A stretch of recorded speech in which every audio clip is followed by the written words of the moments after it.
Cintailah kebenaran, maka kebenaran akan memerdekakan kamu. Wabah COVID-19 menimbulkan banyak pertanyaan tentang Tuhan. Di mana Tuhan? Mengapa Ia membiarkan semua itu terjadi? Bahkan ada orang mulai meragukan keberadaan dan kuasa Tuhan. Sepertinya Tuhan sendiri tidak mampu, tidak berdaya menumpas COVID-19. Ya, masih relevankah percaya kepada Tuhan yang Maha Kuasa? Masih percaya? Bagaimana kita menyikapi hal ini? Nah, itulah yang dibahas di dalam webinar yang diselenggarakan oleh Institut Pastoral Indonesia. Nah, video ini merupakan bagian dari isi seminar itu. Di dalam seminar itu ada beberapa pertanyaan yang belum sempat dijawab karena waktu yang terbatas. Anda juga akan bisa menemukan jawabannya di bagian akhir video ini. Dan jangan lupa subscribe dan tekan lonceng supaya Anda bisa mengikuti video saya yang selanjutnya. Selamat siang para romo, suster, frater, bapak ibu, saudara-saudari sekalian. Selamat bertemu dan selamat bersama-sama merefleksikan di mana Tuhan saat COVID-19 ini mewabah. Saya akan mencoba melihat refleksi dari sudut kitab suci, ya. Bagaimana kitab suci melihat Tuhan ketika ada wabah. Ya, seringkali kita merasa bahwa dengan adanya wabah ini muncul berbagai pertanyaan tentang Tuhan. Apakah Tuhan ini sedang menghukum kita? Apakah Tuhan ini melupakan kita? Atau di mana Tuhan di sini? Sampai ada orang buang patung-patungnya, ya, dilemparkan semua karena frustasi kok Tuhan tidak bisa berbuat apa-apa. Yang lain mengatakan, oh rupanya akhir zaman sudah dekat ini. Maka ini gejala-gejala bahwa dunia akan dihabisi oleh Tuhan dan kita semua akan mati dan sebagainya, akan ada dunia baru. Nah, coba kita lihat apa sebetulnya COVID-19 ini dan di mana Tuhan hadir di situ. Ya. Mengapa semua ini terjadi? Ya, apakah ini hukuman ataukah ini mempunyai makna tertentu? Bagaimana kita melihat kehadiran Tuhan di situ? Ya, coba kita lihat berikutnya bahwa saya tekankan di sini, hal ini bukan sesuatu yang baru. Lihat apa kata pengkhotbah. Apa yang pernah ada akan ada lagi, dan apa yang pernah dibuat akan dibuat lagi. Tak ada sesuatu yang baru di bawah matahari. Dan ini benar karena wabah seperti ini sudah bertahun-tahun muncul dan berulang-ulang. Ya, mulai abad ke-14 itu sudah ada wabah pes yang hampir membunuh sekitar 20% penduduk kota London. Dan kemudian menyusul ada flu Spanyol tahun 1918, itu 50 juta penduduk dunia juga meninggal. Kemudian kita masih ingat, ya, masih bagi mereka yang belum terlalu tua, tentu masih ingat ada flu Asia, ada flu Hong Kong, lalu ada flu babi yang hampir merenggut sekitar 1 juta nyawa orang. Dan kini kita lihat ada yang disebut virus COVID-19 ini dan sudah mengambil banyak sekali nyawa, ya. Kita lihat di sini berapa. Ya, coba lihat di layar berikutnya. Yaitu sudah ada 8 juta lebih penduduk dunia yang terpapar. 450 yang meninggal. Di Indonesia sendiri sudah ada 42.000 lebih yang terpapar dan 2 juta, hampir 2.500 yang meninggal. Dan kelihatan ini menambah terus ini, belum ada gejala-gejala berkurang. Nah, bagaimana kita melihat siapa Tuhan di sini di dalam konteks ini? Ya, pertama, saya mau tekankan bahwa Allah itu sesuai dengan pengalaman Israel. Siapa dia? Dia adalah Allah yang hadir. Jadi nama yang diberikan ketika dia memperkenalkan diri kepada Musa, dia katakan, Ehyeh Asher Ehyeh. Ya, aku adalah aku. Apa aku adalah aku? Ya, Ehyeh Asher Ehyeh itu dianggap sebagai ringkasan dari Adonai, dari YHWH yang ada. Jadi Ani Adonai.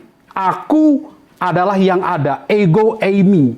Jadi Allah adalah yang ada. Namanya adalah YHWH. Ya, seperti apa? Seperti nafas kita. Jadi ini nama sebenarnya bukan nama, tetapi identitas Allah. Siapa dia? Dia adalah yang ada, yang hadir. Yang hadir seperti apa? Seperti kita menarik nafas. Ya, itu nafas kita. Dialah hidup kita. Dialah yang ada, yang hadir. Dan dari pengalaman Israel, yang dia lihat itu siapa? Yang memperhatikan kesengsaraan mereka, yang mendengarkan teriakan mereka, dan terutama yang turun untuk melepaskan mereka dari tangan orang Mesir.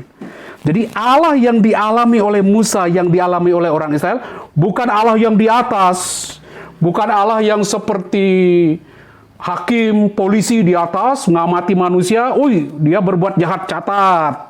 Dia berbuat baik, catat. Nanti jangan lupa upahnya berapa, hukumannya berapa. Tidak, dia Allah yang turun. Ya, kita lihat berikutnya dalam teks ini. Dia Allah yang turun, yang hadir, seperti dia adalah dia yang selalu di samping kita. Jadi kata hayah, yang berarti ada, menjadi hadir, itu bisa diterjemahkan, aku hadir seperti aku senantiasa hadir. Tapi hadirnya Allah ini bukan hadir yang pasif, tapi hadir yang aktif dan dinamis. Dia yang selalu terlibat di dalam hidup manusia, yang menyertai, menolong, dan membebaskan. Dan itulah yang dialami oleh Israel. Itulah yang diimani. Seperti itulah Allah. Nah, bagaimana lalu Israel menghayati ini? Ya, bagaimana Allah yang hadir ini? Ya, ternyata Allah ini juga dialami oleh nenek moyang mereka. Karena itu, ketika dia memperkenalkan diri kepada Musa, akulah Allah Abraham, Ishak, dan Yakub. Dan Allah ini sama-sama dialami oleh Abraham. Ketika dia kelaparan, juga ketika Ishak kelaparan pergi ke negeri orang Filistin, dia mengalami Allah hadir. Yakub juga ketika dia dikejar, mau dibunuh oleh Esau saudaranya, dia harus lari ke Haran. Padahal dia itu anak mama, tidak pernah keluar rumah, dia harus pergi sendirian ke Haran. Dan dia bertemu dengan Allah, Allah yang menyertai dia, yang hadir, dan menjamin keselamatannya di dalam perjalanannya. Itulah yang diimani oleh Israel, Allah yang hadir. Berikutnya kita lihat apa? Kehadiran Tuhan ini harus diwujudkan, harus nyata. Bukan suatu yang ngawang-ngawang. Oleh karena itu kalau Anda baca setelah perjanjian Sinai, hal yang utama yang diminta oleh Tuhan kepada orang Israel, kepada Musa, yaitu membuat kemah pertemuan, membuat kemah suci, membuat tempat suci, supaya dia bisa hadir di tengah-tengah mereka. Dan kemanapun mereka pergi, kemah suci ini akan digotong. Dan kemah suci ini posisinya di tengah-tengah, karena mau menyatakan Allah itu hadir di tengah-tengah umatnya. Dan mengapa harus ada kemah suci ini? Di konsep dulu, ya, di konsep zaman Timur Tengah kuno ini, mereka suka katakan Tuhan itu menjadi Tuhan, dia berdaulat, dia jaya, dan bisa menjadi penguasa yang selalu hadir di tengah Israel kalau dia punya tempat suci, kalau dia punya tempat di tengah-tengah umatnya. Karena itu diminta supaya ada kemah pertemuan, ada tempat suci. Dan disitulah Allah hadir. Dan bagaimana Israel bisa merasakan kehadirannya, diwakili oleh Musa, dia bertemu di sana. Tapi kuncinya adalah kalau mereka menaati hukum-hukumnya. Kalau mereka tidak taat kepada hukumnya, Allah tidak mau tinggal di tengah-tengah mereka. Dan itu kita lihat dalam peristiwa apa itu penyembahan berhala lembu emas. Nah, lihat di situ Tuhan ngambek. Ya, selain menghukum Israel, nanti di situ juga dikatakan dia mengirim tulah, tapi dia tidak mau hadir di tengah-tengah mereka. Dia kirim hanya malaikatnya. Sampai Musa akhirnya mintalah, jangan gitulah Tuhan, hadirlah engkau, ampuni kami. Kemudian dia mau hadir lagi di tengah-tengah mereka. Dan kalau Anda baca kitab Keluaran, pada akhirnya di akhir kitab ini, Tuhan membuktikan dia hadir di tengah-tengah umatnya melalui simbol awan yang turun di kemah suci. Disitulah buktinya dia selalu hadir. Tetapi, kehadiran Tuhan yang kita lihat ya, tidak selalu mudah. Coba lihat di apa itu ya bagian ini ya. Tidak begitu mudah dirasakan oleh manusia. Ya. Memang dia pribadi yang menjalin relasi dengan Israel. Ya, dia adalah Allah yang berdaulat, yang tidak bisa dibandingkan dengan ilah-ilah lain. Dia adalah Allah segala ilah. Dia dahsyat, dia kuat, yang ditunjukkan dengan kehadirannya, yang peduli dengan nasibnya. Tetapi pada kenyataannya, meskipun dia dilambangkan dengan kehadiran seperti dalam asap, dalam kemah, kita tidak selalu bisa merasakan, mengimani, meyakini dia hadir di tengah-tengah kita. Saya beri contohnya apa yang terjadi dengan Raja Ahaz. Ya, di dalam peristiwa Raja Ahaz, sekitar tahun 735, ketika raja ini diserang oleh aliansi Syria dan Israel, yang ingin sebetulnya mengajak dia berkoalisi melawan Asyur, tapi Raja Ahaz tidak mau, maka dua raja ini mau menyerang dia. Lalu apa yang dipikir oleh Ahaz? Dia ketakutan karena merasa akan kalah oleh dua raja ini. Sehingga otaknya pikir, apa yang harus saya buat? Kalkulasi politiknya memikirkan, apa yang harus saya lakukan? Saya harus minta bantuan kepada Asyur. Tapi Yesaya katakan, engkau keliru. Tuhan punya rencana lain.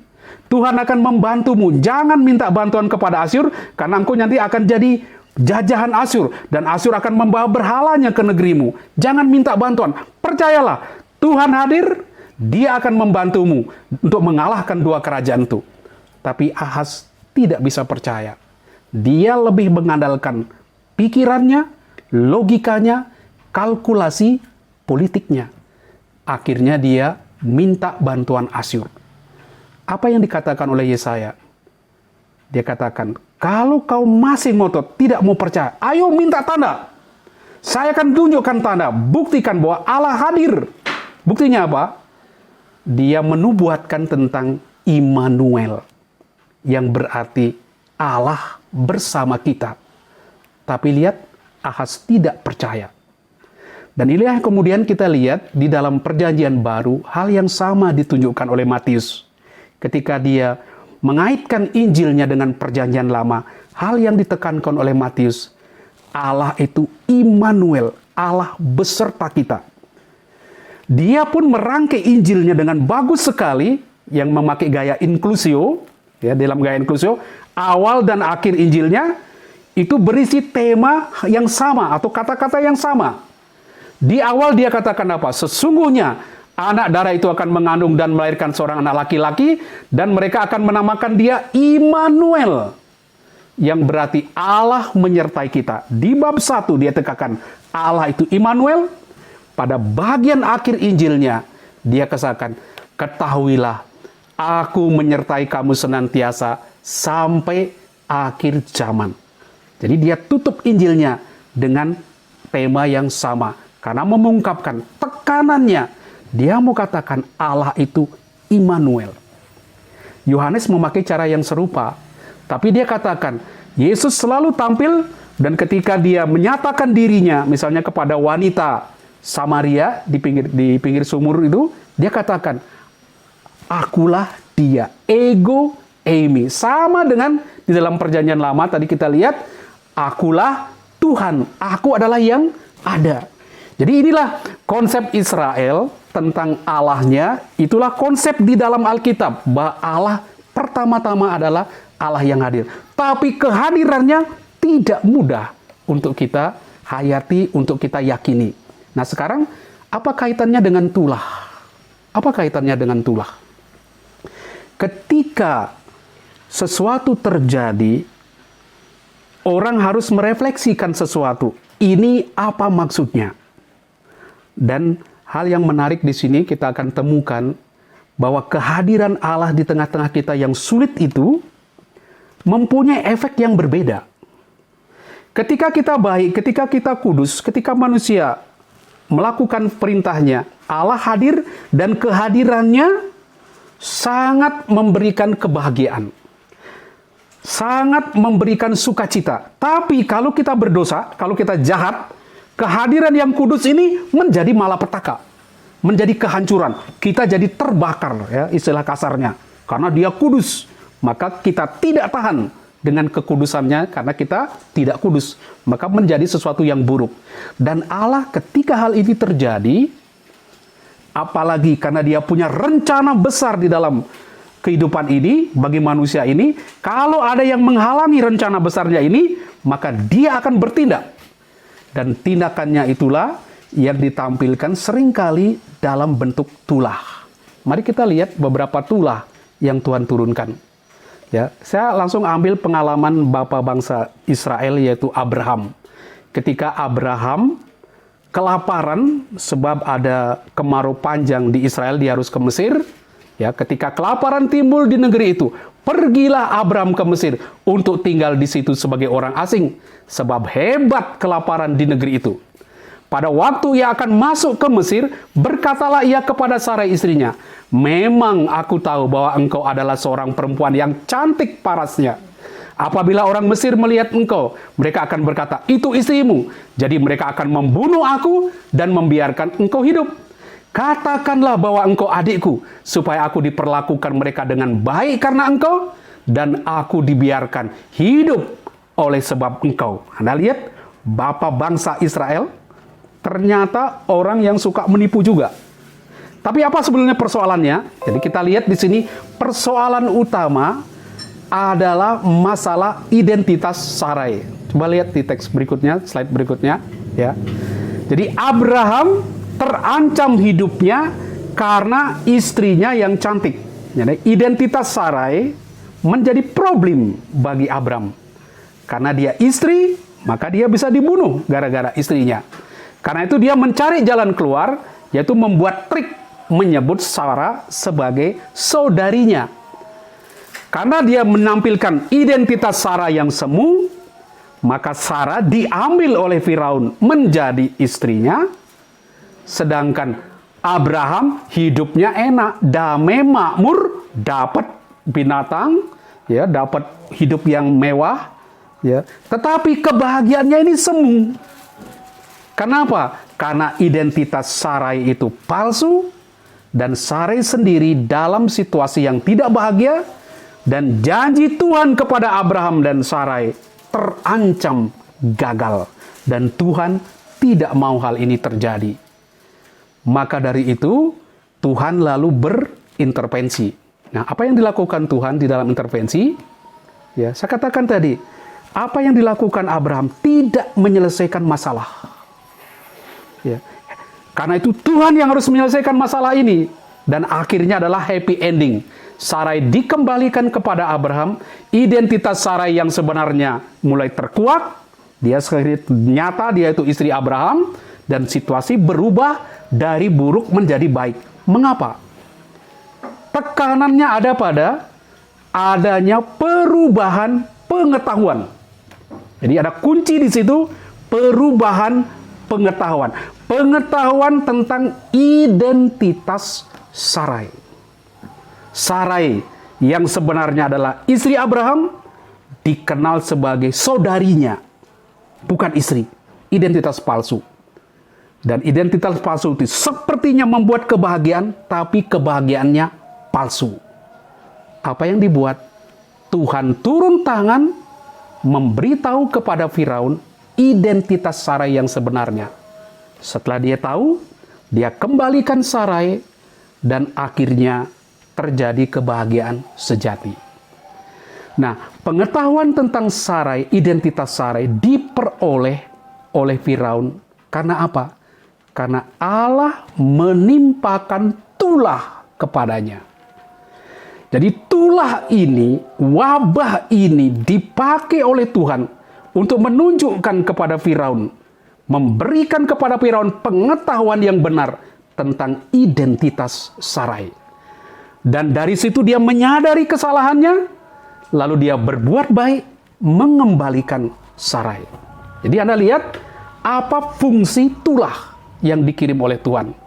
Ya, lihat berikutnya apa fungsi sebenarnya di dalam tulah. Ya, lihat dikatakan Tuhan menimpakan tulah yang hebat kepada Firaun. Demikian juga kepada seisi istananya karena Sarai istri Abram. Lalu Firaun memanggil Abram serta berkata, "Apakah yang kau perbuat ini terhadap aku? Mengapa tidak kau beritahukan bahwa dia istrimu? Mengapa engkau katakan dia adikmu, sehingga aku mengambilnya menjadi istriku? Sekarang inilah istrimu, ambillah, pergilah." Persoalannya sekarang, bagaimana Firaun tahu bahwa tulah ini dari Tuhan? Kalau kita kaitkan dengan kita sekarang ini, bagaimana kita tahu COVID-19 ini dari Tuhan? Dan bahwa dia mempunyai maksud memberikan kita pengetahuan baru supaya kita berbuat baik, melakukan kebaikan. Bagaimana kita bisa tahu? Dari mana Firaun tahu? Nah, ada beberapa teori yang mengatakan bagaimana Firaun tahu bahwa itu dari Tuhan. Ya kan dia nggak tahu, ya. Apalagi dia tidak mengimani Tuhan. Ya, kita ada beberapa teori yang kita bisa lihat di dalam teks yang sampaikan. Misalnya, Flavius Josephus ya katakan, setelah kena tulah, Firaun mempersembahkan kurban untuk mengetahui obat yang bisa menyembuhkan. Ya, dia cari obat, dia pergi ke dukun, ahli nujum, imam, ya kan sesuai dengan gaya orang dulu. Sekarang ke dokter dan sebagainya. Ya, lalu ahli nujum ini, ya tabib ini mengatakan kepadanya, oh ini gara-gara engkau kena tulah. Tulah ini dari Tuhan, ini hukuman dari Allah karena kau mengambil istrinya, istri Abram, istri tamumu itu. Oh gitu toh. Nah dia diberitahu, lalu dia panggil Sarai, tanya gimana sih sebenarnya? Akhirnya Sarai memberitahu, maka Firaun mengembalikan Sarai kepada Abram. Jadi dia tahu dari mana? Dari tabib, dari ahli nujum. Ya. Tapi orang katakan, masa sih demikian? Orang cari-cari lagi alasan berikutnya. Ya, misalnya, orang katakan, oh ini sebelumnya ada tahu cerita. Coba berikutnya di layar berikutnya. Ya, ini ada dari Gungkel misalnya, dia tunjukkan, coba kaitkan teks ini dengan Kejadian 20, Kejadian 26, karena ceritanya mirip. Dari mana tokoh ini tahu ini dari Tuhan? Ya, tapi yang saya mau katakan kepada Anda, bisa jadi Flavius Josephus benar. Dulu ada di dalam konsep orang kafir ya, orang bertanya minta petunjuk ya kepada ahli nujum ya, kepada roh peramal dan sebagainya. Tapi Firaun juga bisa tahu dari siapa. Mengapa di dalam teks kitab suci tidak disebutkan ya bahwa dia tahu dari mana? Coba saya tunjukkan, lihat di bawah berikutnya ya, yaitu Abraham tidak menjawab. Dia tidak jawab, kenapa engkau sembunyikan itu? Lalu siapa yang menjawab pertanyaan Firaun? Siapa yang memberitahu bahwa tulah itu dari Tuhan? Lewat cerita ini. Kok Firaun bisa tahu? Ternyata yang memberitahu Firaun bahwa tulah itu dari Tuhan, sehingga di dalam teks tidak perlu disebutkan, adalah si pembaca. Si pembaca firman, dialah yang tahu bahwa tulah itu dari Tuhan. Dialah yang memahami lewat cerita, lewat konteksnya, pengarang langsung tahu, oh ini yang mendatangkan tulah itu adalah dari Tuhan. Ini artinya apa? Setiap kali kita membaca firman, setiap kali kita mengamati gejala-gejala wabah di dunia ini, kita harus menjadi pembaca yang aktif. Masuk di dalam drama kehidupan ini, merefleksikannya, dan mampu melihat bahwa tulah ini, wabah ini berasal dari Tuhan. Itu mengandaikan orang aktif, terlibat, pembaca tahu, Anda masuk di dalam cerita, dan Anda tahu tulah itu dari Firaun. Nah, apa fungsi tulah itu? Saya sebutkan ada beberapa fungsi yang bisa disampaikan. Tolong lebih cepat lagi ya di teks ini. Ya. Apa pertama? Tuhan menjadi petunjuk bagi Firaun untuk menemukan kebenaran. Rencana dan pemenuhan janjinya tidak bisa dibatalkan oleh dosa dan kelemahan manusia. Tuhan memulihkan keadilan secara penuh dan lengkap. Tidak peduli apakah kesalahan itu dilakukan sengaja atau tidak. Jadi Firaun meskipun dia tidak sengaja melakukan kesalahan, tetap harus dipulihkan suatu kesalahan. Sarai juga telah dipakai selama ini oleh Abraham untuk kepentingannya sendiri. Ya, kini Allah turun tangan untuk kepentingan Sarai. Dan Allah rupanya ingin juga melindungi Sarai. Dia punya maksud-maksud tertentu melindungi Sarai dan Abraham karena dia ini pembawa janji, dia tidak ingin janjinya itu terbatalkan. Karena itu dia harus lindungi orang-orang ini. Karena itu, saudara-saudara kita lihat betapa pentingnya tulah itu untuk memberikan kita pengetahuan, untuk mengenal kebenaran dan melakukan kebaikan. Nah, saya akan tunjukkan lagi 1-2 poin di dalam tulah ini, yaitu ada tulah di Mesir. Ya, kita lihat tadi tulah memberikan pengetahuan, dari pengetahuan kita akhirnya dibawa kepada kebaikan, melakukan kebaikan, melawan semua kejahatan kita, menyesali kesalahan kita. Lalu di dalam 10 tulah Mesir, saya tidak akan bicara banyak karena ini sudah kita kenal baik ya jenis-jenis tulahnya. Hanya saya mau katakan di sini, mengapa Tuhan mendatangkan tulah di situ? Yaitu karena Israel minta izin kepada Firaun untuk pergi beribadah. Ya, 3 hari perjalanan di padang gurun. Dia minta izin kepada Firaun supaya diizinkan itu, tapi tidak diizinkan. Karena itu Tuhan melihat Firaun tidak benar, memakai kuasanya untuk suatu melawan rancangannya, maka dia lalu mengirim tulah. Ya, dia menegakkan, ya dalam teks katakan, izinkanlah kiranya kami pergi ke padang gurun 3 hari perjalanan jauhnya untuk mempersembahkan kurban kepada Tuhan Allah kami. Ini tidak diizinkan. Maka Allah lalu bertindak. Dia menurunkan tulah itu. Untuk apa? Menunjukkan kuasanya. Saya lebih berkuasa dari engkau Firaun. Saya juga menegakkan keadilan karena kau menindas orang-orang Israel. Dan dari situlah Tuhan lalu melepaskan tulahnya kepada Firaun. Kita lihat lagi makna tulah menunjukkan kuasa Allah dan melawan segala bentuk penindasan, terutama kalau orang melanggar atau menghalangi rencana Allah yang baik. Di pada berikutnya, saya lihat ada beberapa poin yang saya mau tekankan supaya jangan terlalu lama. Ya, tulah atas orang Israel ini, sebenarnya ini sudah saya singgung tadi di Keluaran bab 32 ayat 35. Di situ Tuhan menulahi orang Israel karena dia tidak setia kepada perintahnya, mereka melakukan penyembahan berhala, lalu Tuhan membunuh mereka di situ, ya. Bangkitlah. Nah, ini yang menarik sekarang, yang bagian terakhir yang mau saya tunjukkan, yaitu dalam 2 Samuel 24, 1-17.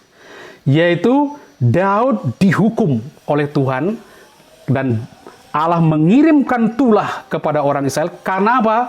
Karena Daud melakukan sensus. Lihat, bangkitlah pula murka Tuhan terhadap orang Israel. Ia menghasut Daud melawan mereka, firman-Nya. Pergilah, hitunglah orang Israel dan orang Yehuda. Jadi, Daud menghitung, melakukan sensus, dan ketika dia melakukan sensus, Tuhan marah sekali dan menghukumnya. Nah, apa hukumannya? Kita lihat di dalam ayat berikutnya. Ya, di dalam ayat berikutnya. Coba slide-nya dipindah. Ya. Jadi murka Tuhan menyala-nyala, itu hasil penghitungannya. Nah, sekarang lihat. Kemudian datanglah kepada Daud memberitahukan kepadanya dengan berkata kepadanya, akan datanglah menimpa engkau 3 tahun kelaparan di negerimu. Ya, 3 bulan lamanya engkau akan melarikan diri, atau 3 hari penyakit sampar. Pilih itu di antara 3 itu. Mana yang kau pilih? 3 tahun kelaparan, 3 tahun melarikan diri, atau 3 tahun penyakit sampar. Dan Daud pikir yang paling ringan itu adalah penyakit sampar selama 3 hari. Itu dia pikir yang paling ringan. Ya. Lalu dia pilih itu, dan ternyata Tuhan akhirnya mendatangkan sampar itu.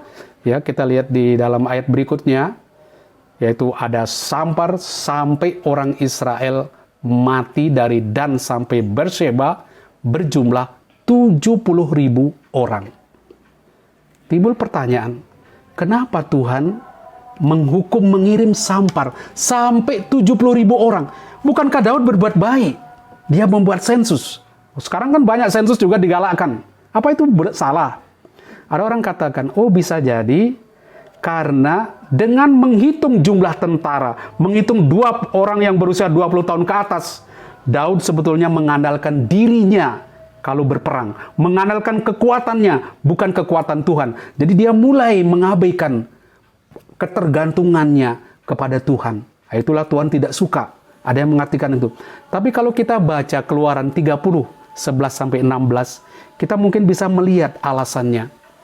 Lihat, di Torah dikatakan, apabila engkau menghitung jumlah orang Israel pada waktu mereka didaftarkan, maka haruslah mereka masing-masing mempersembahkan kepada Tuhan uang pendamaian karena nyawanya pada waktu orang mendaftarkan mereka, supaya jangan ada tulah di antara mereka pada waktu pendaftaran. Persembahannya berapa? Setengah sikal sebagai persembahan khusus. Kemudian mereka harus memberikan juga uang pendamaian. Mengapa? Karena menghitung orang berarti mempunyai kuasa atas orang. Saya bisa mengendalikan orang itu. Saya bisa punya kuasa atas nyawa orang itu.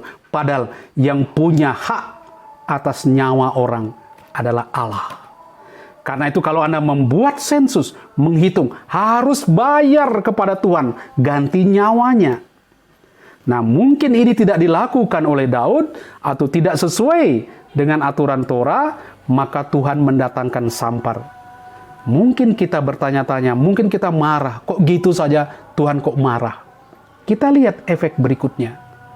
Ternyata di dalam kisah ini, sampar ini mengantar kepada sesuatu yang indah sekali. Karena di ayat berikutnya, ketika dinyatakan di situ apa yang terjadi, ketika malaikat sampai di kota Yerusalem, sementara sudah 70.000 orang mati, dan malaikat sudah siap menghunus pedangnya untuk menghabisi penduduk Yerusalem, Tuhan katakan cukup di situ. Jangan dilanjutkan lagi. Dan Daud datang kepada malaikat, dia mengaku salah, dia memohon ampun, lalu Tuhan lewat malaikatnya memberitahukan apa yang harus dilakukan oleh Daud, dan lewat Nabi Gad, Daud lalu dilihat ayat berikutnya, menyampaikan apa yang dia harus lakukan. Ini, Daud melakukan, membawa persembahan kepada Tuhan. Dia pergi ke ladang gandum, tempat pengirikan Arauna.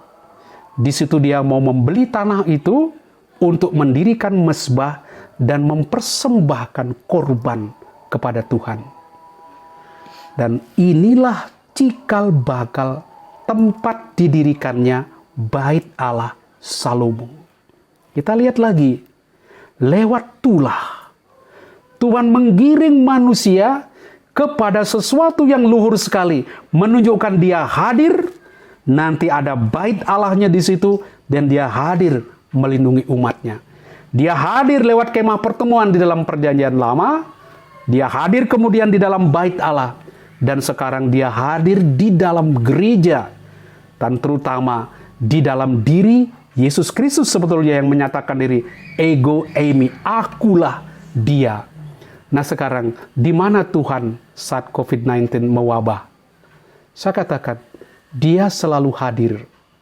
Di mana? Kita bisa lihat dia sekarang. Di dalam diri, seperti Romo tadi katakan, di dalam diri orang-orang yang memberi. Ya, memberi perintah pemerintah, memberi pengobatan tenaga medis, memberi makanan, pekerja sosial. Disitulah Allah hadir. Ya, seperti dikatakan Romo Paulus tadi, dia selalu hadir dalam bentuk, dan wabah diberikan bukan sekadar menyatakan saya ini hadir, kau lupa loh sama saya selama ini. Sekarang saya tunjukkan saya hadir, dan bagaimana engkau melihat nanti kehadiran saya itu memberi pengetahuan, memberi suatu pemahaman yang baru tentang mungkin hal-hal yang kurang kau mengerti, atau bahkan mungkin kau mengerti secara palsu identitas Sarah yang tidak sejati. Nah, Allah sedang menunjukkan kuasanya karena kita mungkin berlagak seperti Firaun, berlagak seperti Allah, menunjukkan diri berkuasa. Dia memberi pengetahuan kita tentang hal yang baru, tentang suatu kebenaran. Misalnya, berdoa dalam roh dan kebenaran. Ya. Kepada perempuan Samaria, Yesus berkata, ego aimi, akulah yang ada. Akulah dia. Dan dia adalah bait Allah, di mana Allah dan manusia bisa bertemu. Dan dia katakan, mulai saat ini, orang tidak ada berdoa lagi di Yerusalem, tidak lagi berdiri di tempat ini, tapi dia akan berdoa dalam roh dan kebenaran. Betapa selama ini kita mengungkung Allah hanya di dalam gereja, hanya di dalam masjid. Kita lupa bahwa bait Allah itu adalah Yesus Kristus sendiri, roh dan kebenaran, bahwa Dia juga hadir di dalam diri kita, bahwa Dia juga hadir di dalam rumah kita. Bahkan kita mendengung-dengungkan rumah itu adalah Ecclesia Domestika. Inilah gereja yang paling dasar, gereja yang paling mendasar di situ. Tapi kapan gereja menjadi rumah Allah? Menjadi rumah doa, menjadi tempat keluarga berkumpul untuk berdoa. Ternyata lewat tidak adanya misah di gereja, lewat tidak adanya doa-doa di masjid, orang berdoa di rumah. Rumah menjadi rumah doa, menjadi bait Allah. Pemahaman yang baru supaya kita juga melihat kekudusan keluarga, kekudusan rumah kita. Lewat pemahaman ini juga kita melihat makna dari apa artinya hidup berkomunitas. Berkomunitas mulai dari keluarga kita. Tapi kemudian kita tidak boleh mengabaikan komunitas yang lain, gereja yang lebih besar. Karena itu, ketika kita lama tidak bertemu dengan saudara kita mulai merasakan kerinduan. Di balik kerinduan, kita mulai melihat makna sebuah komunitas. Yang mungkin selama ini kita rasa biasa-biasa saja. Pergi ke gereja tiap hari, pergi ke gereja tiap minggu, datang pulang. Tidak merasakan nilai sebuah komunitas, nilai sebuah kebersamaan. Dan di sini Tuhan tunjukkan, sekarang kau tidak dapat. Baru kita rasakan betapa tinggi nilai sebuah komunitas. Teks ini juga menunjukkan kepada kita, memberi pemahaman baru, apa artinya tahu batas. Selama ini, kita menjadi orang yang tidak tahu batas. Dan kita pikir itulah kebahagiaan kita. Ketika kita menjadi manusia tanpa batas. Bisa ini, bisa itu, bisa ini, bisa itu. Tapi sekarang ada yang namanya pembatasan skala, ya, ada pembatasan berskala besar. Kita ada isolasi mandiri dan sebagainya. Kita dibatasi. Ternyata pembatasan itu untuk apa? Untuk hidup. Selama ini kita merasa pembatasan mengkerdilkan kita, menjauhkan kita dari kehidupan yang benar, menjauhkan kita dari kebahagiaan. Ternyata perlu ada batas. Adam dan Hawa jatuh ke dalam dosa karena tidak tahu batas. Dia makan semua, termasuk yang tidak diizinkan oleh Tuhan. Dia makan semua. Sekarang tidak tahu batas, ya, justru membuat orang mati. Kita ditunjukkan betapa pentingnya tahu batas. Bahkan social distancing yang sebenarnya sederhana. Cobalah kau batasi diri, jaga dirimu. Menyadarkan kita, ternyata tahu batas membawa kepada kehidupan. Dan itu jelas sekali. Ini pemahaman ini akan semakin menyadarkan. Dari mana kita tahu? Berkat COVID-19. Ini mengajar kita banyak hal tentang nilai-nilai baru. Jadi haruskah kita melihat Tuhan ini menghukum? Tidak. Allah hadir dalam peristiwa ini. Dan Dia hadir memberi kita pengetahuan-pengetahuan yang baru. Nah, bagaimana kita menyikapi itu? Carilah pengetahuan itu. Kejar, temukan makna-makna terdalam di balik itu. Gimana Dia menunjukkan kepada kita kebenaran. Kedua, memang akhirnya kita harus tahu Tuhan itu Allah yang hadir, yang memberikan keselamatan. Seperti dialami oleh Paulus, maka teks-teks kitab suci juga menunjukkan kepada kita nilai luhur daripada pengalaman ini, yaitu kita berdoa kepada Tuhan. Maka di bagian slide berikutnya saya tunjukkan kepada Anda nilai-nilai ini. Ya, bagaimana mensyukuri, menyadari kelemahan kita, ketidakberdayaan kita. Jangan seperti orang yang frustasi, Tuhan ini tidak berdaya apa-apa. Jangan lalu kita bilang, ini COVID-19 ini menunjukkan Tuhan itu tidak berdaya. Kita doa Dia tidak sembuhkan. Padahal Tuhan ingin, bukan supaya kita sembuh pertama-tama, tapi melihat kuasa Dia, melihat pengetahuan baru. Tapi tetap Dia tidak meninggalkan kita. Karena itu kita tetap bisa berdoa, memohon kepadanya. Dan Mazmur 91 menunjukkan kepada kita betapa Tuhan itu peduli kepada umatnya. Kita lihat lihat. Dia katakan, aku berkata kepada Tuhan, tempat perlindungan dan kubu pertahananku, Allahku yang kupercaya. Sungguh, Dialah yang akan melepaskan kau dari jerat penangkap burung, dari penyakit sampar yang buruk, dan seterusnya. Terhadap penyakit sampar yang berjalan di dalam gelap, terhadap penyakit menular yang mengamuk di waktu petang, ya, engkau tidak usah takut, karena Tuhan melindungimu. Jadi tetap ada dua sisi yang harus kita lakukan. Mencoba menemukan pengetahuan di balik sampar ini, tapi sekaligus juga percaya dan memohon kepada Tuhan bahwa Dia melindungi kita dari sampar ini dan mengantar kita kepada suatu kebaikan. Terima kasih.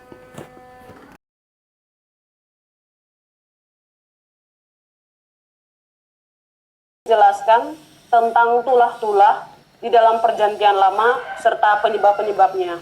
Namun, sebagian orang beranggapan bahwa COVID ini adalah tulah yang baru yang diberikan oleh Tuhan. Jika demikian, maka Saudari Maniur meminta penjelasan mengapa tulah COVID-19 ini diberikan kepada manusia dan apa tujuan Tuhan memberikan tulah COVID-19 ini kepada manusia.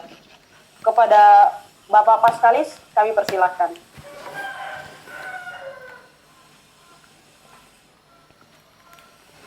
Ya, terima kasih atas pertanyaannya. Sederhana sekali jawabannya. Ketika kita mengatakan COVID ini dari Tuhan, itu artinya jawaban kita dari segi iman. Ya, inilah orang beriman melihat sesuatu. Tapi kalau orang biasa mengatakan, oh itu mungkin karena kelelawar, atau karena apa, karena mungkin laboratorium bocor dan sebagainya, itu berbagai alasan bisa diberikan. Tapi orang yang beriman melihat satu peristiwa, dia mengaitkan itu dengan karya Allah. Nah, di dalam konsep dia, segala sesuatu itu berasal dari Allah. Ya, karena Allah adalah sumber segala sesuatu. Nah, Allah adalah sumber yang baik, bukan yang jahat. Apakah ini jahat? Apakah COVID ini jahat? Tergantung bagaimana kita melihatnya.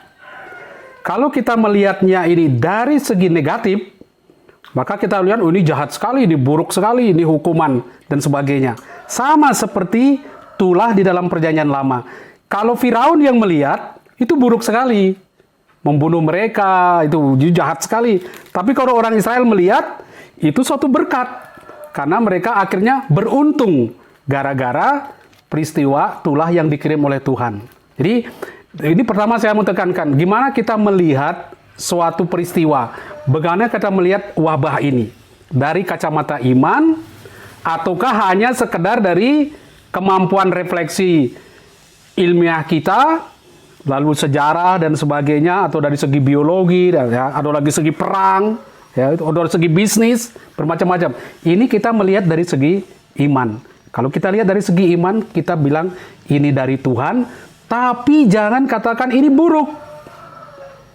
Jangan dikatakan ini buruk. Karena Tuhan tidak ingin kematian umatnya. Dia ingin orang hidup. Dan salah satu yang saya tunjukkan di dalam Perjanjian Lama, mengapa Tuhan mengirim tulah? Karena Dia memberikan pengetahuan baru. Pengetahuan yang sejati, bukan semu. Memberikan kebahagiaan yang benar, bukan kebahagiaan yang semu. Nah, sekarang tugas kita, saya katakan pembaca harus aktif di dalam drama ini. Kita harus aktif di dalam dunia merefleksikan ini apa sebetulnya. Pengetahuan baru apa yang diberikan kepada saya. Masing-masing orang akan punya. Masing-masing orang akan punya jawabannya tersendiri. Seperti saya katakan tadi. Oh, dia memberikan saya ajaran baru tentang di mana Tuhan hadir. Buat Tuhan hadir di dalam sesama saya yang membantu. Saya melihat Tuhan kehadiran dia di situ. Selama ini saya melupakan Tuhan. Sekarang dia hadir. Saya lihat dia. Oh, ternyata Allah itu nyata. Bukan yang ngawang-ngawang di atas.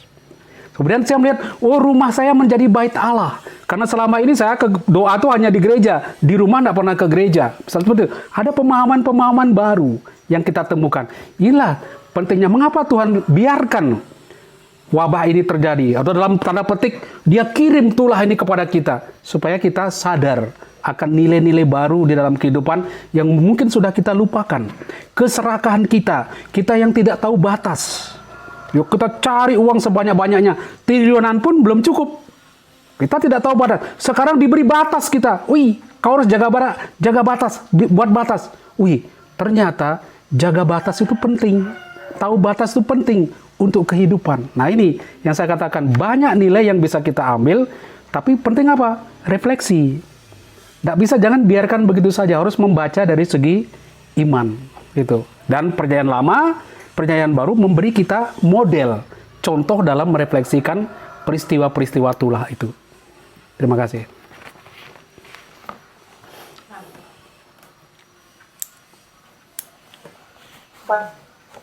Baik, terima kasih kepada Pak Paskalis yang telah memberikan jawabannya kepada Saudara Maniur. Berikutnya, pertanyaan yang kedua dari Saudara Selomita kepada Pak Paskalis juga. Pertanyaannya, bagi Selomita, COVID-19 ini adalah salib bagi sebagian orang, dan bagi sebagian orang bagi orang-orang yang mengalaminya. Dan mohon penjelasan tentang hal ini secara biblis, terutama dalam hubungannya dengan teologi salib. Kepada Bapak Paskalis, kami persilahkan.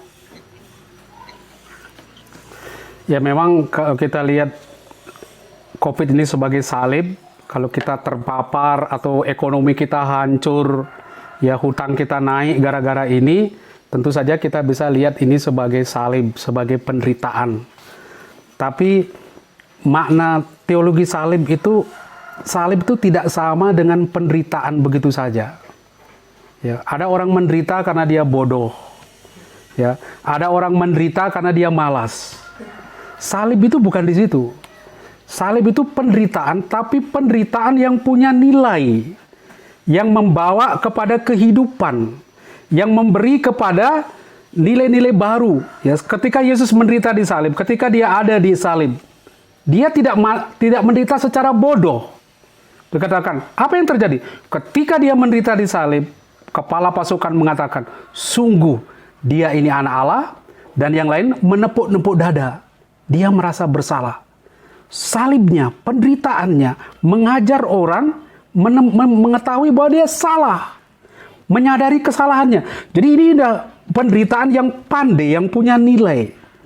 Jadi kalau kita melihat COVID ini sebagai salib, hati-hati dulu. Ya, apakah dia membuat kita menderita karena kita bodoh?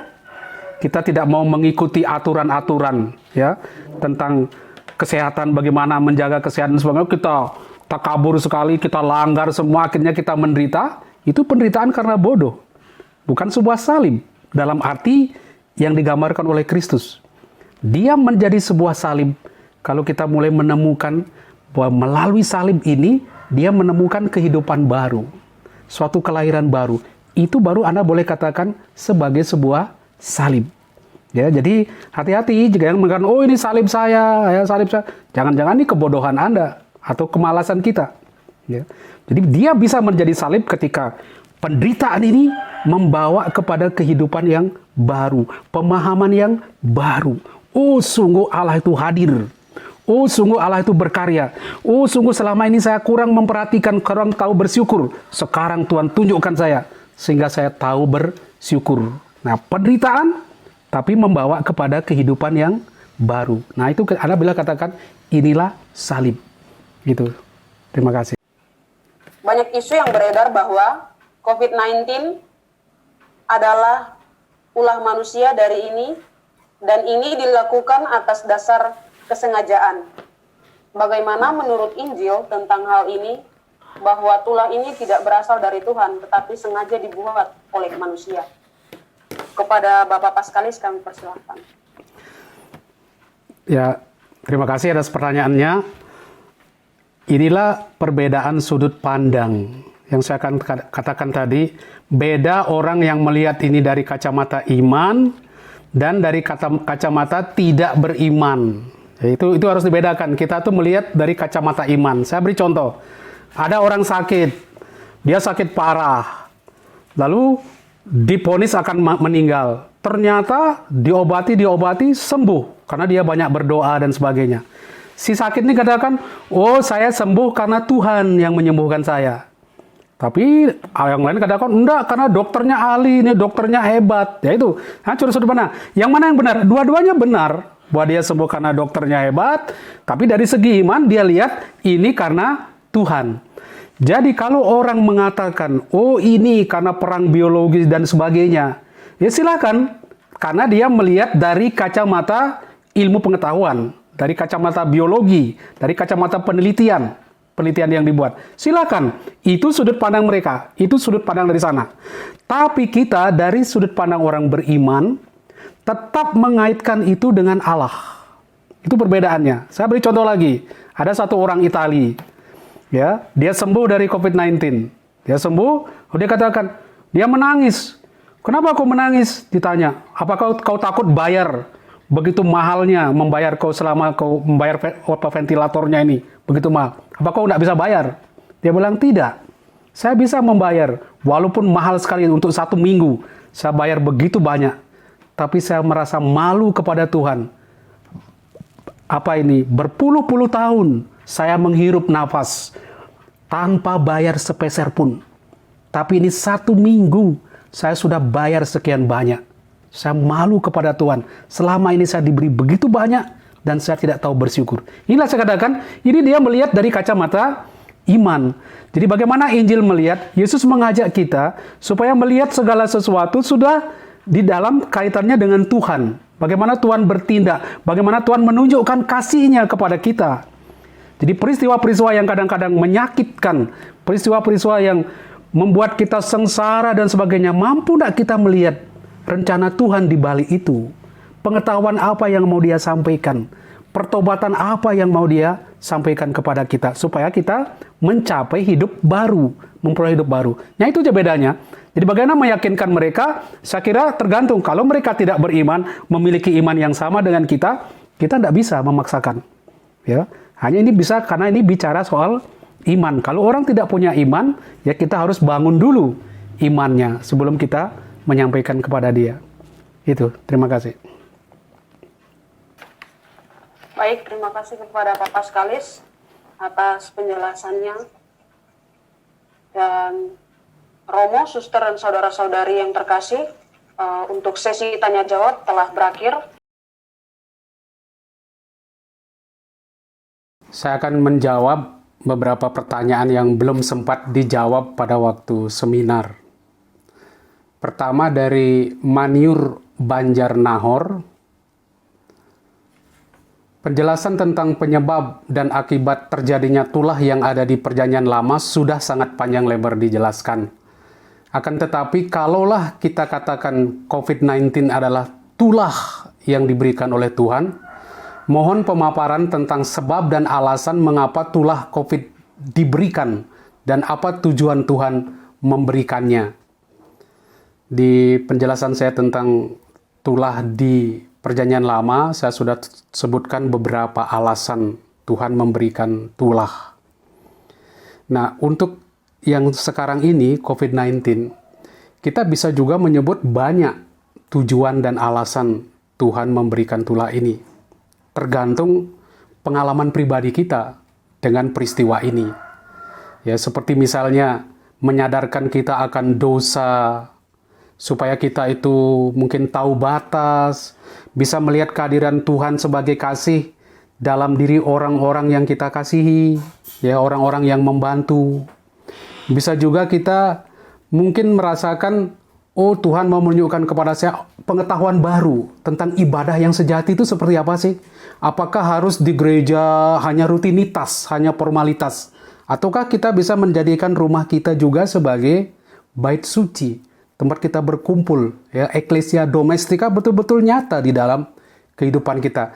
Jadi singkatnya banyak hal, ya, banyak tujuan dan alasan, dan tergantung bagaimana kita merefleksikan itu dan bagaimana situasi kita, ya, pengalaman kita di situ. Kalau kita menderita, kalau kita kena COVID-19 tentu akan berbeda dengan orang yang tidak kena, ya, berbeda cara memandangnya.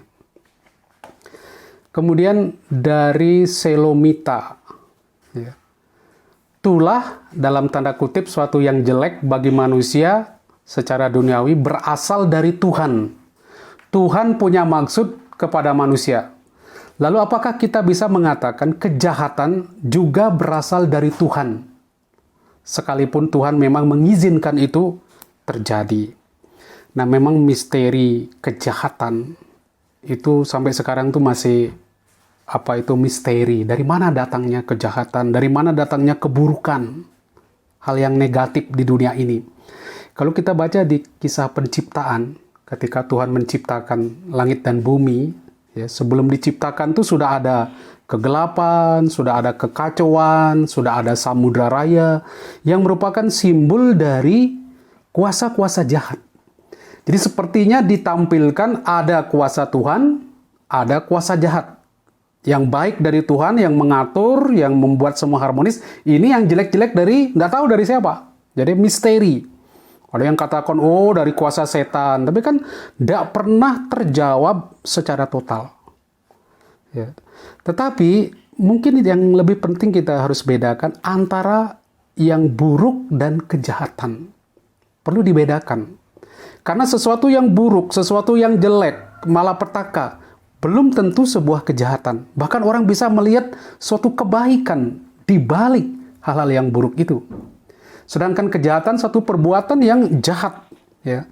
Ada nilai moralnya, tidak baik secara moral dia di situ. Nah, kejahatan umumnya kita lihat dari manusia. Tuhan memberikan kita kebaikan, mengajak kita supaya baik, tapi karena kehendak bebas kita, ya, karena kita punya kehendak bebas, lalu kita tidak melakukan apa yang Tuhan kehendaki, kita membangkang. Nah, disitulah munculnya kejahatan. Jadi kejahatan sebenarnya lebih dari manusia itu sendiri, ya, dari kehendak bebasnya memutuskan melakukan sesuatu yang buruk itu. Ya. Kemudian dari siapa ini? Yon Yusuf Hinadaka. Dari refleksi firman Tuhan ini, apakah dapat dikatakan bahwa COVID-19 ini terjadi karena manusia semakin menyimpang dari kehendak Tuhan, sehingga dengan cara ini Allah ingin membawa manusia untuk hidup di dalam kebenaran Tuhan. Nah, ini saya katakan tadi, jadi itu salah satu kemungkinannya. Kalau kita refleksikan, kita bisa menemukan hal itu. Tapi kalau kita tidak refleksikan, kita mungkin hanya maki-maki Tuhan saja. Orang yang merefleksikan dengan baik itu menemukan hal ini, ya, bisa apa yang Anda katakan itu. Ya. Kemudian dari Markus Meran. Bagaimana COVID-19 dipahami sebagai takdir bukan hukuman? Mengapa? Karena manusia dalam refleksi sebelum dan sesudah COVID-19 amat sangat mempertanyakan eksistensi Allah. Mungkinkah Tuhan marah melihat manusia zaman ini? Benarkah Tuhan marah? Nah, di telinga kita yang terbiasa dengan Tuhan berbelas kasih, Tuhan pengampun, Tuhan maha murah, Tuhan kasih, mungkin mendengar kata Tuhan marah itu tidak enak di telinga, ya. Saya sebenarnya janggal, Tuhan kok marah, Tuhan kok ngamuan, misalnya gitu.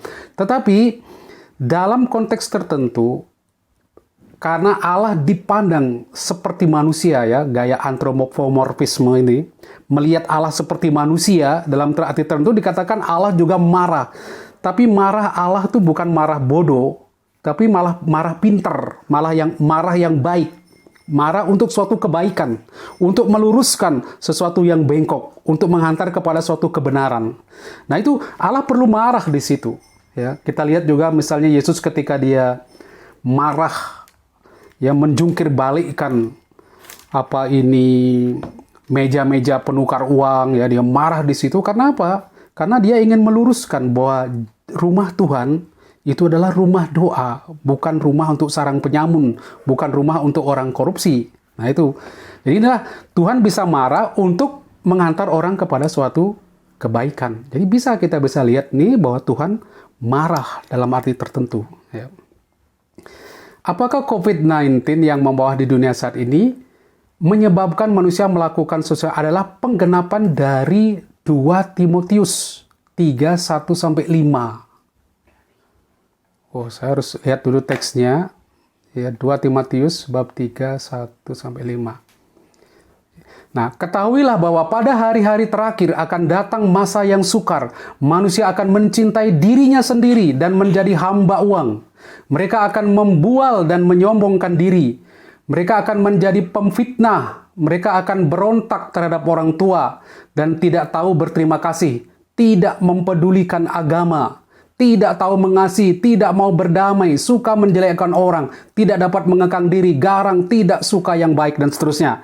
Ya, kalau kita katakan ini pemenuhan, Ya, kalau ada tanya tadi apakah ini boleh dikatakan sebagai pemenuhan, penggenapan dari Timotius, saya kira tidak perlu kita lihat sebagai suatu bentuk penggenapan nubuat itu.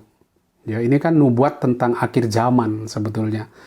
Tapi itulah peristiwa-peristiwa hidup yang sebenarnya sudah terjadi di zaman Perjanjian Baru. Ya, itu terjadi dalam setiap zaman, dalam setiap periode. Dan kata-kata ini mengingatkan kita supaya kita sadar di situ bahwa Tuhan sedang dalam proses menghakimi kita, ya, proses menghukum kita dalam arti tertentu, supaya kita sadar kita kembali ke jalan yang benar. Itu sebenarnya ini bentuk ancaman mengingatkan kita bahwa peristiwa-peristiwa ini menandai akhir zaman sudah dekat. Dalam arti tertentu, ya, bukan akhir zaman kemudian nanti akhir zaman buat dunia akan habis, tapi inilah cara penulis menunjukkan supaya kita berhati-hati, supaya kita sadar bahwa peristiwa ini akan segera terjadi dan situasi ini sudah terjadi, sudah mulai terjadi. Ya. Kemudian dari John Yusuf Hinadaka atau Ignatius NGD, ya. Saya sangat setuju bahwa Tuhan selalu hadir untuk memberi pengetahuan sebab mungkin selama ini ibadah yang kita yang hanya seremonial, alam yang sudah rusak karena bencana alam, kemudian stay at home menjadikan alam semakin hijau, berkurang pemanasan global, dan sebagainya. Itu saya lihat, bagus Anda sudah lihat beberapa poin dari manfaat COVID-19. Dan saya kira itu tepat, salah satu bentuk refleksi Anda yang bagus. Ya. Kemudian dari Teguh Nurdin. Di sini dikatakan nama Allah tadinya YHWH, apakah itu nama Yahweh? Yaitu YHWH itu tidak bisa diucapkan, tapi dilafalkan di dalam bahasa Indonesia dengan kata Tuhan sebagai nama. Ya, nama yang tidak bisa diucapkan, lalu di dalam bahasa Indonesia dilafalkan seperti orang Israel melafalkan Adonai, Indonesia melafalkannya dengan Tuhan. Nanti untuk tahu lebih lengkapnya, karena ini menjadi perdebatan banyak orang dan sudah ada yang malah mengatakan lebih baik diganti dengan kata dewa atau dibuang kata Allah. Nah, silakan nanti Anda lihat jawaban saya di dalam YouTube saya tentang nama ini. Ya, silakan lihat nanti di situ karena cukup panjang jawabannya. Dari Ignatius NGD, ya. Refleksi yang dipaparkan Pak Pascal sudah mulai dirasakan dan secara pribadi Tuhan punya maksud. Namun bagaimana kita juga mengetahui kapan hal rencana Tuhan ini berakhir? Apakah ada teks kitab suci, ya, yang memberikan harapan tanda bahwa saatnya sudah berakhir? Saya kira tidak ada, karena ini kan baru.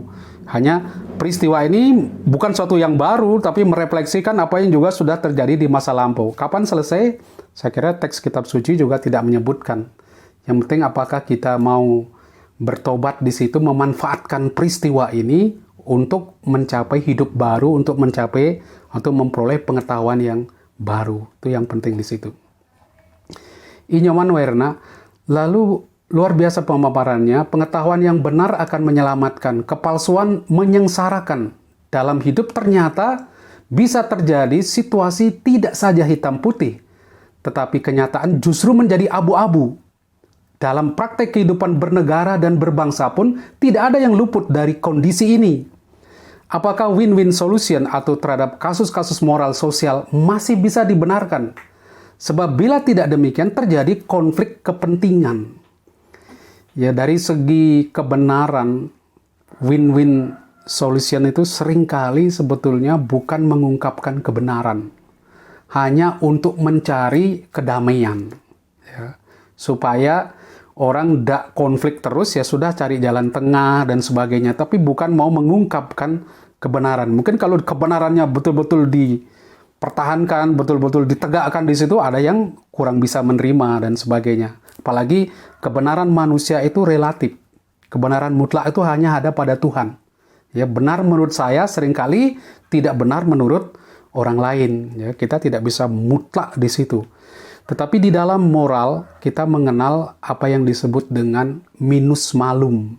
ya, mencari keburukan yang paling kecil. Jadi kalau ada dua pilihan yang sama-sama buruk, ya sudah, ini win-win solutionnya. Cari penyelesaiannya, ambil yang keburukannya lebih sedikit. Nah, itu biasanya. Ya sudah, terima di situ. Kemudian berapa lama Tuhan memberikan COVID-19 dari Atan Warsito, yaitu saya tidak tahu, ya, saya tidak tahu. Nanti kita konsultasi sama Tuhan, berdoa banyak, ya, siapa tahu ada wangsit nanti yang muncul di situ. Apakah prodi magister pastoral membuka kelas jarak jauh atau kelas online? Ini kalau peraturannya tentu saja tidak bisa, ya. Tetapi untuk sekarang dengan situasi COVID-19 itu kemungkinan besar akan dibuka kuliahnya tuh mesti jarak jauh karena tidak mungkin bertemu, tapi mungkin hanya dalam 1 atau 2 semester ini. Tapi aturan orang harus datang memang ke institut pastoral, ke kampus. Dari Rosita Sukadana. Tuhan selalu hadir di tengah-tengah kita dalam situasi apapun. Nah, hal ini diimani oleh sekelompok masyarakat dan dijadikan sebagai dasar untuk tidak melakukan kebijakan-kebijakan pemerintah. Protokol kesehatan pun diabaikan dengan alasan Tuhan selalu melindungiku. Nah, ini kadang-kadang kita terperosok di dalam pemikiran apa artinya beriman. Ya, ada orang pikir, ya kalau saya percaya kepada Tuhan, Tuhan pasti melindungi saya. Nggak perlu ikut.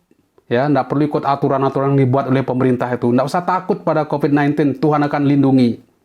Atau orang lain katakan, ya minum racun saja nggak apa-apa. Ya, kan Tuhan sudah beri kita kuasa, kalau kita percaya kepada Tuhan, minum racun tidak apa-apa. Ya, ini saya katakan hati-hati. Ini bukan bukti Anda beriman yang dalam. Ya, bahkan ini bisa menjadi sebuah dosa, yaitu dosa mencobai Tuhan. Di dalam moral disebut tentatio Dei. Anda memasukkan Tuhan dalam situasi sesuai dengan yang Anda inginkan. Jadi saya percaya Tuhan itu Maha Kuasa. Nah, karena kau Maha Kuasa, harus buktikan kau Maha Kuasa. Yaitu saya tidak akan pernah dikalahkan oleh apapun. Jadi kita yang mengontrol Allah, kita yang menguasai Allah di situ.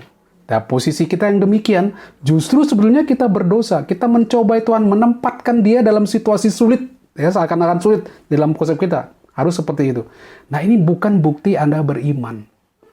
Tapi ini bukti Anda menyalahgunakan agama. Ya. Justru tanda sebetulnya tidak memahami iman, tidak beriman secara benar. Oleh karena itu, penting sekali kita menyadari Tuhan juga bekerja lewat orang-orang, lewat para pemimpin, lewat orang yang merumuskan protokol kesehatan. Di situ dia melindungi kita dengan cara itu. Maka kita juga harus mengikuti cara-cara yang demikian. Jadi keliru ya, jangan sampai Anda merasa diri Anda beriman hebat, lalu Anda lakukan apa, tempatkan Tuhan yang akan menjadi melindungi Anda. Ya. Kemudian dari Gertrudis Seyuk, ya, pertanyaannya, dalam perjanjian lama, Allah menurunkan tulah sebagai bentuk pertobatan bagi orang yang percaya dan mengimani kitab suci sebagai sumber imannya.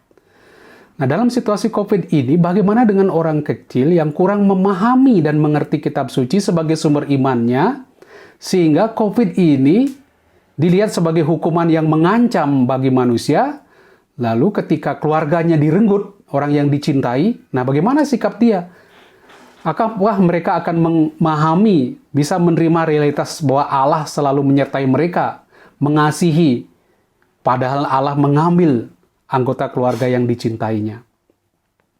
Ya, ini yang saya katakan, apa perbedaan antara orang beriman dan tidak beriman. Ya, orang yang beriman selalu melihat peristiwa-peristiwa, kejadian-kejadian dalam terang Allah, di mana Allah terlibat di dalam kehidupannya. Orang yang tidak beriman tidak peduli dengan hal itu. Kemudian ada perbedaan antara orang yang beriman asal beriman dan beriman secara mendalam. Orang yang beriman secara mendalam, dia akan melihat, mengenal siapa Allah. Bahwa Allah adalah pemberi hidup, segala sesuatu berasal dari Allah. Dia yang memberi. Seperti Ayub katakan, Allah yang memberi, Allah yang mengambil, terpujilah nama Tuhan. Dialah yang mempunyai hak atas hidup ini. Sehingga ketika dia mengambil, orang yang beriman bisa menerimanya. Nah, dalam konteks ini, orang yang kecewa, orang yang sedih karena keluarganya diambil, jika imannya tidak dalam, tentu dia akan berontak. Ya, sulit menerima. Tapi kalau dia sungguh-sungguh beriman, menyadari Allah sebagai penguasa ini, dia akan lebih mudah menerima realitas itu. Dan disinilah pentingnya bagi saya pastoral. Ya, bagaimana kita mendampingi, menemani orang-orang yang dalam situasi sulit yang demikian itu. Dengan mungkin kehadiran kita, dia bisa merasakan kehadiran Tuhan. Mungkin juga dengan sedikit pembicaraan kita, omong-omong, di situ kita bisa menguatkan orang yang dalam situasi yang sulit itu. Ya. Kemudian pertanyaan dari Prater Philips, CMM. Ketika kita menonton berita-berita televisi dan media lainnya berupa koran, banyak orang meninggal akibat COVID-19. Hal ini menimbulkan berbagai pertanyaan tentang kehadiran Tuhan. Di mana Tuhan saat COVID ini? Apakah ini hukuman kepada kita seperti yang dipaparkan berdasarkan kitab suci? Mengapa demikian? Nah, sekali lagi saya katakan tergantung sudut pandang kita. Ya, apakah kita di posisi Firaun atau di posisi Israel atau Abraham? Ya, ketika terjadi itulah selalu akan ada dua sisi. Orang yang tertimpa mungkin merasa itu sebagai hukuman dari Tuhan, ya, karena kesalahannya dan sebagainya.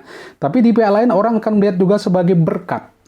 Dan saya tunjukkan kepada Anda bagaimana kita memandang COVID-19 ini juga sebagai cara Tuhan menunjukkan kepada kita pengetahuan baru, pemahaman baru tentang bagaimana beriman, bagaimana melihat Allah yang kasih dan sebagainya. Jadi tidak semata-mata sebagai hukuman, ya, bisa dua sisi di situ. Kemudian dari Modesta, ya, dari Modesta. Mohon penjelasan lebih, mengapa Allah itu membiarkan manusia menderita begitu lama? Jelaskan trik-trik apa yang perlu diketahui agar manusia tahu batas dalam hidupnya. Ya, kita sudah melihat bahwa jatuhnya manusia ke dalam dosa itu akibat tidak tahu batas. Dan COVID-19 itu menunjukkan kita pentingnya tahu batas. Nah, bagaimana triknya supaya kita bisa tahu batas?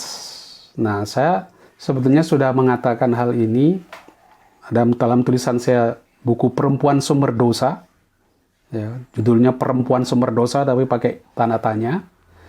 Di situ saya tunjukkan betapa efek dari tidak tahu batas mengakibatkan rusaknya manusia. Adam dan Hawa jatuh ke dalam dosa karena tidak tahu batas. Dia dibilang jangan makan buah ini, tapi dia makan semua. Ya, tidak bisa membatasi. Padahal Allah menunjukkan dia tahu batas, yaitu dia menciptakan, pada hari ketujuh dia istirahat, dia tidak bekerja. Ada batasnya. Dan tahu batas menunjukkan dia maha kuasa dan tidak diperbudak oleh apapun. Nah, trik pertama untuk membangun sikap supaya kita sadar selalu tahu batas, penting pemahaman, pikiran, bahwa tahu batas bukan membuat kita jadi picik, tetapi justru membuat kita menjadi bebas, tidak dikungkung, tidak diperbudak oleh apapun. Ya, kita justru menjadi maha kuasa di situ. Karena tidak ada sesuatu pun yang membatasi kita. Kita yang membatasi diri kita. Baik, itu. Berikutnya, dari Daniel Laumbanua, ya, dari Yogyakarta. Saya tidak yakin bahwa COVID-19 datang dari Tuhan. Tuhan itu maha baik dan maha bijaksana. Saya yakin bahwa COVID ini adalah akibat ulah manusia. Bagaimana komentar Bapak Paskalis? Ya, memang ini bisa dari ulah manusia, tetapi jangan lupa, kita orang beriman selalu mengaitkan ulah manusia tidak terlepas dari karya Tuhan, intervensi Allah. Ya. Jadi itu bagaimana Allah tetap dilibatkan di dalam karya itu, entah mempunyai maksud tertentu, tujuan yang tertentu. Jadi tidak bisa dilepaskan begitu saja dari Allah. Kemudian dari Emma Aryani, untuk saat ini, harapan saat ini mungkin tidak begitu dipentingkan. Menurut pengamatan saya di masyarakat umum Indonesia ini, orang cenderung cuek dan tidak memakai lagi protokol kesehatan dalam masa new normal. Menurut saya, sulit juga untuk mengembalikan mental berpengharapan agar berperilaku baik, sehat, dan baru lagi. Tolong bagaimana menanggapi ini? Ya, saya kira kita jangan katakan tidak ada harapan lagi. Ya, memang menyakitkan ya. Ketika kita taat pada aturan, kita coba pakai masker, jaga jarak, lalu orang lain sesukanya, tidak peduli. Malah ketika kita tegur, marah. Itu mungkin kita sakit hati. Ngapain juga putus asa di situ. Tapi saya katakan jangan. Jangan kita putus harapan. Bagaimanapun mengubah mental membutuhkan waktu. Yang penting dari diri kita dulu. Ketika kita memberi contoh, ketika kita bertekun di dalam ketaatan itu, orang lain yang melihat nanti pelan-pelan akan juga bisa berubah. Tanpa kita harus memaksa mereka, tapi kita tolong beri contoh, dan mungkin dari kata-kata kita mengajak mereka, itu pelan-pelan kesadaran itu akan muncul. Jadi jangan putus asa, selalu ada harapan. Kemudian dari ria-ria, saya mau tanya, untuk tanda-tanda wabah atau apapun musibah, via apa kita bisa melihat? Apakah dengan membaca Injil secara acak, atau lewat suara hati, atau lewat suara Roh Kudus, atau lewat puasa, atau dengan mimpi? Ya, saya katakan pertama, sebetulnya dengan refleksi, dengan dialog dengan Tuhan, yaitu lewat doa. Doa tidak berarti Anda ngomong terus dengan Tuhan, ya ngoceh minta ini, tapi juga lewat apa? Kita komunikasi dengan Tuhan. Di dalam keheningan Anda diam, Anda refleksikan peristiwa-peristiwa yang terjadi, lalu mencoba mengaitkan apa sebetulnya kehendak Tuhan, pengetahuan apa yang diberikan kepada saya. Nah, di dalam permenungan itu, di dalam refleksi, dalam dialog dengan Tuhan, bukan Anda saja yang bicara, tapi mendengarkan apa yang Tuhan katakan, bisa muncul lewat suara hati, lewat kesadaran baru. Nah, di situ Anda menemukan jawaban-jawaban dari Tuhan. Jadi, kitab suci bisa membantu, ya, bisa membantu memberi inspirasi dan sebagainya. Tapi penting refleksi, ya, di situ. Kemudian dari Veronica Zaneta, saya ingin penjelasan Pak Usman mengenai Tuhan sebagai bagian dari kehadiran Tuhan. Ya. Itulah sebagai bagian dari kehadiran Tuhan. Sementara dalam Mazmur 91, 5-8, Tuhan berfirman tentang penyakit sampar. Bagaimana kita menyadari kehadiran Tuhan melalui penyakit COVID-19 ini? Apakah kita tidak menganggap tulah? Ya, tulah karena di dalam Mazmur 91:58 itu intinya sampar tidak akan menimpa. Jadi gimana kita katakan mengaitkan antara Tuhan dengan datangnya tulah ini? Ya, benar, di dalam Mazmur 91 itu berisi doa yang menunjukkan keyakinan orang, iman orang bahwa Tuhan akan melindungi dia dari penyakit sampar. Jadi selalu dua sisi yang bisa kita lihat. Sampar bisa didatangkan oleh Tuhan supaya kita menemukan pengetahuan baru, mempunyai kesadaran baru bertobat. Tapi bisa juga kita punya iman bahwa Tuhan akan melindungi saya. Dan ketika saya terpapar COVID-19 maksudnya, saya masih bisa berdoa, saya yakin Tuhan lindungi saya, Tuhan bantu saya. Jadi dua sisi itu jangan sampai hilang. Di Alkitab dua-duanya itu ada. Didatangkan oleh Tuhan, di pihak lain juga ada sampar yang mungkin bukan berasal dari Tuhan, dalam tanda petik ya, karena sebetulnya semua bisa didatangkan oleh Tuhan. Dalam tanda petik, saya lihat, kenapa saya tidak kena? Hidup saya yang baik, hidup saya yang lurus, akhirnya Tuhan tidak timpakan tulah kepada saya. Tetapi selalu ada kesadaran seperti di Mazmur ini, ketika ada tulah ini, tetap yakin Tuhan lindungi saya. Kita bisa berdoa dengan indah supaya tulah itu tidak menimpa saya. Kemudian dari Asteria, bagaimana pemahaman manusia bahwa dia tetap tenang akan keadaan apapun yang terjadi, malah menjadikannya sebagai rasa syukur. Jadi ketika tertimpa COVID-19 dia malah bersyukur. Karena di situ juga merupakan jalan manusia yang memang dihadirkan oleh Tuhan sendiri. Yaitu maksudnya justru dia tenang ketika menghadapi COVID-19 ini. Ini segi lain, segi yang bagus bagi saya bahwa dalam keadaan yang demikian orang masih bisa bersyukur. Itu segi positif juga di dalam menghadapi COVID-19. Kemudian dari Agnes Tanggela, ya, apakah pandemi COVID-19 ini juga termasuk tulah dari Tuhan? Ya, saya sebenarnya sudah kelihatan dari tadi ya, bisa tulah, bisa tidak, ya, bisa tidak, tergantung bagaimana kita memandang. Kalaupun itu tulah, dia bisa positif, bisa negatif. Bagaimana refleksi kita atas itu? Ya, saya kira tidak perlu saya ulang ya, sudah banyak penjelasannya di atas.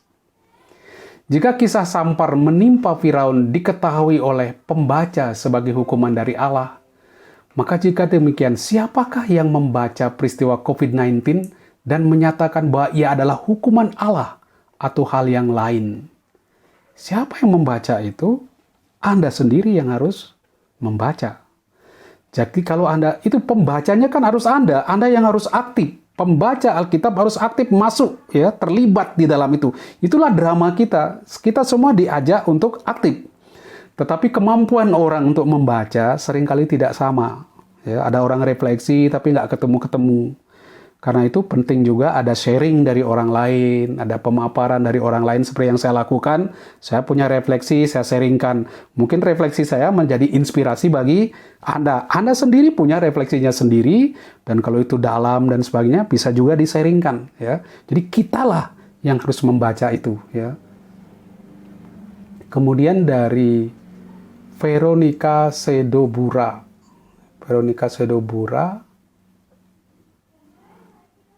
Manusia diberi batas oleh Allah, tapi kenyataannya orang malah semakin tidak tahu batas sehingga COVID semakin merajalela. Bagaimana tanggapan dari Bapak ya tentang tahu batas ini? Ini kembali kita lihat lagi, kita ulang lagi soal tahu batas.